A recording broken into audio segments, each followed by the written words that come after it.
Well, it's been quite a bumpy ride for financial markets over the last couple of months, but the general belief has been that the Federal Reserve, who thinks monetary policy is restrictive, can probably come in and cut interest rates about half a percentage point in the second half of this year. But over the past week, we've seen a bit more movement in the direction of even more rate cuts.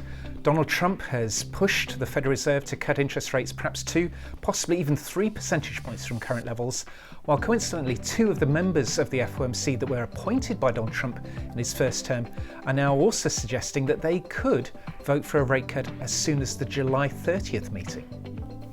For now, I think most other members of the Federal Reserve are more conservative. They want to make sure that the price impact from tariffs are a short-term phenomenon and not something more permanent. I think the Fed is still stung by the criticisms that they faced back in 2021-2022 when they said that the post-pandemic induced inflation would be transitory, only for it to just keep rising and hit 9%. That said, we've got to remember that the Federal Reserve has a dual mandate. It targets inflation at 2% like most central banks do, but also it's got an obligation to maximise employment.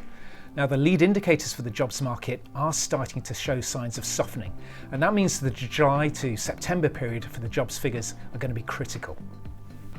Now, if the jobs numbers do indeed disappoint, then rather than wait until the fourth quarter and cut by 50 basis points as we're currently forecasting, the Fed would much more likely start easing at the September policy meeting and follow up with 25 basis point cuts in October and December. You can find all of our research at our webpage, www.ing.com/think.